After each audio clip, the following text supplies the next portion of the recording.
আচ্ছা দেখো আমাদেরকে এখানে কি বলে দিয়েছে, এখানে বলছে কি y ইকুয়াল টু বলছে tan ইনভার্স ইন্টু কি বলছে যে sin x plus cos x divided by বলছে cos x minus sin x। এটা যদি হয় তাহলে বলছে dy বাই dx এটার মান কত হবে, আমাদেরকে ডেরিভেটিভ করতে হবে। এবারে দেখো আমরা তো এরকম কোনো সূত্র জানি না যে ডেরিভেটিভের, যে আমাদের এরকম সূত্র জানি যে আমাদের যদি tan ইনভার্স x যদি হয় তখন আমরা লিখতে পারি কি যে 1 divide by 1 plus x square. এরকম এরকম আমরা সূত্র জানি, কিন্তু এই সূত্র কি আমরা জানি? তাহলে আমরা কি করব, এখানে আমরা আরেকটা সূত্র কি জানতাম যে আমাদের tan ইনভার্স যদি আমাদের tan x হয় সেখান থেকে আমরা লিখতে পারি এটা ইকুয়াল টু x লিখতে পারি। তাহলে আমরা এই সূত্রটা এইখানটায় প্রয়োগ করব। কীভাবে প্রয়োগ করব একটু দেখে নিই। যে আমরা এখানটায় করতেছি এরকমভাবে যে আমরা এটাকে লিখতেছি যে y equal two tan inverse, এইখান থেকে আমরা করতেছি কি এখান থেকে আমরা কমন নিয়ে নিচ্ছি sin x কমন নিয়ে নিচ্ছি, ভুল বললাম, sin x কমন নিতে হবে না, cos x আমরা কমন নিই। cos x যদি আমরা এখান থেকে কমন নিই তাহলে এখান থেকে আমরা কি পাবো, এখান থেকে যদি আমরা cos x কমন নিই তার মানে এটা আমাদের হয়ে যাবে কি, এটা হয়ে যাবে আমাদের 1 হয়ে যাবে, আর এ পাশে হয়ে যাবে। আচ্ছা cos x কমন নেওয়ার আগে এটাকে আমরা একটু এরকমভাবে লিখতেছি যে আমাদের এইটাকে করে দিলাম tan x আর এটাকে করে দিলাম প্লাস 1, আর এইখান থেকে যদি আমরা cos x কমন নিয়ে নিই তাহলে কি হচ্ছে 1 মাইনাস tan x এরকম আকারে চলে আসতেছে। এইবারে আমরা করতেছি কি এখানটায় যে y ইকুয়াল টু যে tan ইনভার্স, এবার দেখো এখানে cos x কেটে যাচ্ছে, তার মানে এবার আমরা এটা একটু সাজাচ্ছি যে 1 প্লাস tan x করলাম, তারপর লিখলাম আমাদের 1 মাইনাস tan x এরকম আকারে লিখলাম।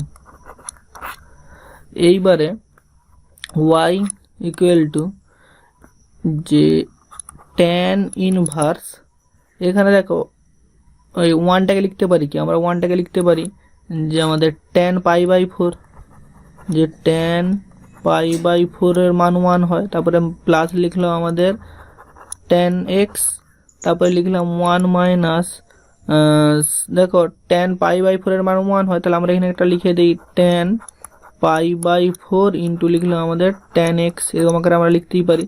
তাহলে দেখো ঘুরে আবার আমাদের এইটাই চলে আসতেছে। তাহলে এবার দেখো আমরা একটা সূত্র কি জানতাম যে এটা দেখো tan a প্লাস b এর সূত্র, যে tan a plus tan b divide by 1 minus tan a into tan b হয়। তাহলে আমরা এখান থেকে লিখতে পারি কি যে y ইকুয়াল টু যে আমাদের tan ইনভার্স, এটা আমাদের কিসের সূত্র পড়ে গেছে এখন আমাদের, আচ্ছা এটাকে মুছে দিই আমরা, যে tan a প্লাস b এর সূত্রে পড়ে গেছে। তাহলে আমরা এখান থেকে লিখতে পারি এটা যে tan pi by 4 plus x এরকম আকারে আমরা লিখতে পারি। এবারে দেখো আমরা সূত্রটা কি ভিডিওর আগেতে জেনেছিলাম যে আমাদের tan ইনভার্স tan এক্স যদি হয় সেখান থেকে আমরা লিখতে পারি এটা ইকুয়াল টু এক্স বলে লিখতে পারি। তাহলে এখান থেকে আমরা লিখতে পারি কি যে y ইকুয়াল টু, তাহলে এইটা হবে আমাদের যে আমাদের পাই বাই 4 প্লাস হচ্ছে আমাদের এক্স। এবার আমাদের কি নির্ণয় করতে বলছে যে dy বাই dx এইটার মান কত, যে dy বাই dx, তাহলে এটার মান নির্ণয় করব কি আমরা এখন লিখে নেব যে আমাদের x এর সাপেক্ষে অবকলন করে পাই যে x এর সাপেক্ষে অবকলন করে পাই। তাহলে এখান থেকে আমরা কি লিখতে পারি, এখান থেকে আমরা লিখতে পারি যে dy by dx equal to কত হচ্ছে আমাদের, দেখো এটা সমান হয়ে যাবে কি আমাদের যে d অফ dx ইন্টু কত হয়ে যাচ্ছে পাই বাই 4 প্লাস এক্স এরম আকারে হয়ে যাচ্ছে। এবার এখান থেকে কি হচ্ছে দেখো যে d of dx pi by 4 plus কি হয়ে যাবে আবার যে d অফ dx এক্স। এবার দেখো এইটা কি হচ্ছে, এইটা হচ্ছে আমাদের কনস্ট্যান্ট মানে ধ্রুবক রাশি, তার জন্য এটার মান কত হয়ে যাচ্ছে 0, আর প্লাস কত হয়ে যাচ্ছে আমাদের d অফ dx, আর এখানে x আছে তার মানে কি হয় আমাদের এটার মান কত হয় সর্বদা 1 হয়। তাহলে এটা কি হচ্ছে 0 প্লাস 1 মানে 1। তাহলে আমরা এখান থেকে কি পেলাম যে আমাদের d অফ dx আচ্ছা ডি অফ ডিএক্স নয়, ডি ওয়াই বাই ডিএক্স, এটার মান কত পেলাম 1, তাহলে এটাই হচ্ছে আমাদের উত্তর। তাহলে আমরা এখান থেকে কি লিখতে পারি, যে আমাদের এখান থেকে লিখতেই পারি যে আমাদের যেটা নির্ণয় করতে বলেছিল যে আমাদের ডিওয়াই বাই ডিএক্স এর মানটা কত, তাহলে আমরা এখান থেকে লিখতে পারি যে ডিওয়াই ডিএক্স ইকুয়াল টু হচ্ছে 1। তাহলে আশা করছি তোমরা অঙ্কটা বুঝতে পেরেছো।